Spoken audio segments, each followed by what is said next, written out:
Good evening, y'all. Here we are. Another Friday Numbers. God bless, and I'm glad y'all are with us today.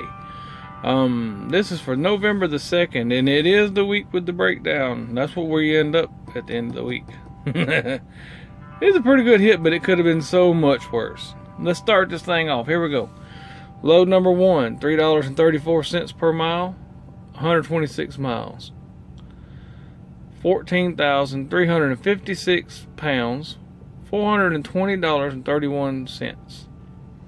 Load 2, $1.43 per mile, 438 miles, 40,000 pounds, $624.97.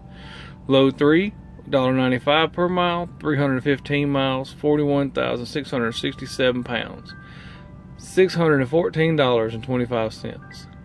Load 4 was $1.04 per mile, 819 miles, 40,597 pounds, $853.90. Load 5, $1.90 per mile, 386 miles, 30,000 pounds, $735.14. That averages us up. Pay miles was $1.55.8 average for the week. 2,084 total miles, 166,620 pounds. That was $3,248.57 total revenue. Now, our miles for the week are over here. Your total miles was 2,793. That's my total hub. And our pay miles was 2,084. That left us 709 miles deadhead. Our fueling, we have one fuel for $410, 155 gallons. One fuel for $351, 135 gallons. Oh, excuse me. Got a bug in my throat. A fuel for $335, 124 gallons. Sorry. That's $1,096.01 fuel. 414 gallons. That was an average of $2.64 per gallon. Our DEF was $34.35. Our scale was $11. So those total regular expenses were $1,141.36. Okay. So let's go over here and let's go ahead and do the regular subtraction. You had your $32.48 revenue. You subtract $11.41 from the fuel and expenses. That brings you to $21.07.21. Subtract my fixed cost, which is my truck and my insurance. That brings me to $13.07.21 for the week. Not a bad week. But I went to Speedco to get my service, which I had went a little longer than I like to go on my service. And it cost me $401 for the service, $401.95. And then I broke down over the pit. I mean, it would not crank. I mean, we tried everything. Speedco was really great about it. They beat on the starter. I mean, they tried to jump the batteries. They did everything they could to try to help me get going. But luckily, I was close enough to home. I called some friends, and they helped me out. Like I said, the service was $401. The wrecker guy that came down and pulled me out of the bay was $300. The starter was only $275. Now, there was a core charge, I think, like $158, so I had to go back and get that money. And then my close friend put on my starter for $100. Altogether, it was $1,076.95 that I spent that week. I was only planning on spending $4, so that was $676 that I was not expecting. I had enough in the maintenance. You know, I tried to keep a little bit in the maintenance, but that was unexpected. So I could have made it with just what I had the week. As you can see here, I made $1307.21. I spent $1,076 on my breakdown and my service, so it left me with $230.26 still for the week. So I really don't think that it was that bad of a deal. I mean, I have heard horror stories where some folks broke down out on the road and it cost them $3,000 to $5,000 just to get a starter put on. like I said, luckily I was at home area. I was like 45 miles from the house when this happened. Hammond, Louisiana Speedco, they did really good by me, and I wish I could afford to go to the Freightliner place every time, but Speedco is convenient, and they really helped me out that day. I mean, I would have been aggravated if I was them. Somebody broke down on my pit. They got 2 more down there, so they were able to keep trucks moving, but it was a rough day. And like I said, it pays to have friends and to really take care of the people. I mean, I could have probably got away with paying the wrecker guy less, but because he just came down and pull started me, you know, so that was not near about as bad as him having to hook up this Cascadia. You know, hooking up the Cascadias on a wrecker can be very time consuming and aggravating. But yeah, that's a pretty interesting week. I was so glad to have broke down close to the house, because I couldn't imagine breaking down over in the Northeast somewhere and trying to get those highway robberies to take care of me. You know, I've heard the stories. I believe most of them. I'm sure a lot of them are embellished, but I ain't embellishing.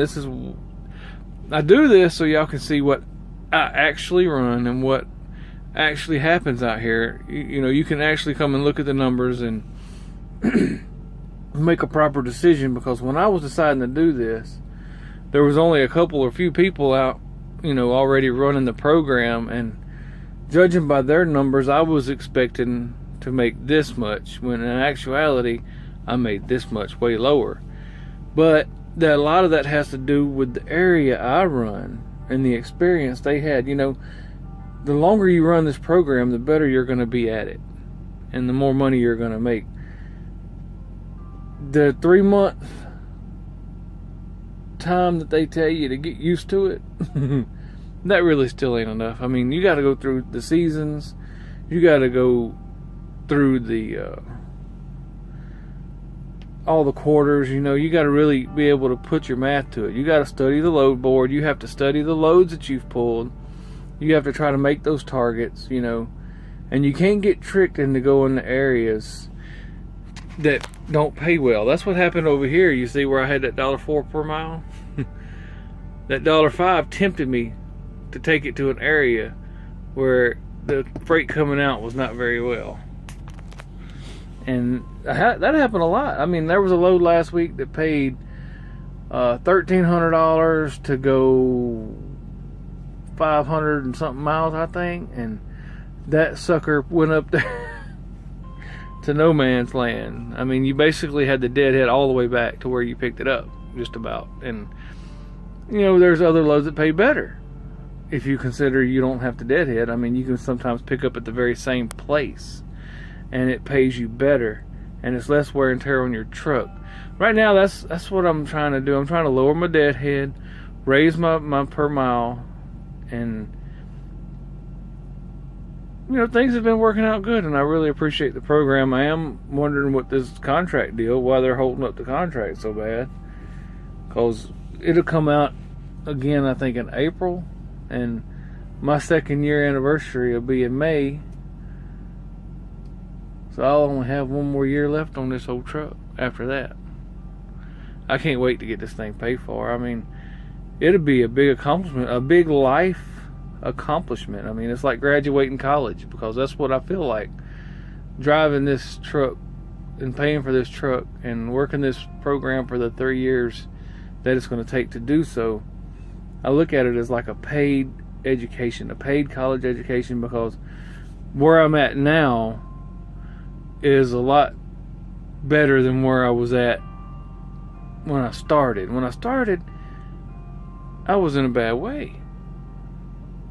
I mean, but I'm getting better as the months pass by, you know, and by the time year 3 hits, I feel like I'll be pretty confident in my business plan and my future plans. And you know, I can't help but make big dreams and big plans, because I can see where the money's made out here to be made. And you just got to get out there and you got to hustle. You got to be willing to put in the down. You got to put in the time to learn your trade. Just like if you were going to college to be a doctor or a lawyer, you have to put in those years. You have to pay your dues, per se. And that's what I feel like I'm doing now. I'm paying my dues. I paid dues. I drove for 15 years before I started the program, but I was always a company driver. I had dreams of owning my own truck, but I wasn't able to do it until I could dispatch myself, because my life demands that I have a way to make my own schedule. If I don't have a way to make my own schedule, I have to have a job that has a regular time where I can be home weekends and nights. Even though I'm not home every day now, I can make it where I'm home on the important days and the important times without having to ask a boss man what I could do. Basically be on your knees begging for a crumb. Come on, man, let me off. Come on. That's not me. That's never has been me. I've never done well under boss men. I've had a couple of great ones. I had one great dispatcher, Mr. James, but sadly he passed away after a little outpatient surgery. He went home and died in his chair. Bless his heart. One of the best dispatchers I ever had. He talked to us like we were all his best friends. Anyway, may he be having a blessed eternity. But that's why I do it, for y'all and for myself, so you can actually see the fuel cost. You can actually see the truck cost. Now, see, my truck cost is lower than a lot of Snyder Finance drivers, because I went in and got a used truck. I didn't get a brand new truck. That payment would be a lot higher, and you would have to pay for it a lot longer. I went in for the used truck because I did not want to get bogged down in that huge payment every week. Because you don't want to live week to week on this program. You want to put some money back for your maintenance and for your taxes. But the more I make per week to my bank account is better off. I mean, yes, once the truck's paid off, I'm gonna make a nice amount. But if you're stuck with a $1,200 fixed expense compared to an $800 fixed expense, this right here would be negative $170. Instead of having a negative week, I had a positive week because I had a lower truck note. And you know, like Steve Allington, he went and he bought him a truck and then brought it over to Snyder, and that's the way to do it if you can go and get a truck. But if you can't, Snyder Finance is a great option, because they allowed me to come over based on my experience level for $0 down on a used truck. And I appreciate that for them. And you know, I drink the orange Kool-Aid and I take care of them, and I try to make every load on time, and I try to do them a great job, because they have done me a big favor by even letting me come over here and run this program the way I see it. And I appreciate Snyder National and Snyder Finance. They're a great company. They got all their bugs worked out on their Qualcomms. I mean, their directions to take you to the door, and they update them from some of their drivers whenever they make the stops. You know, they add those little details in there that make a huge difference. You can get spoiled to having a Qualcomm. And I know when it comes time for me to make that next step in the far future that I'm going to miss it. But I've rambled on long enough, and I appreciate y'all watching. I want to say God bless, and we will see you on the next trip.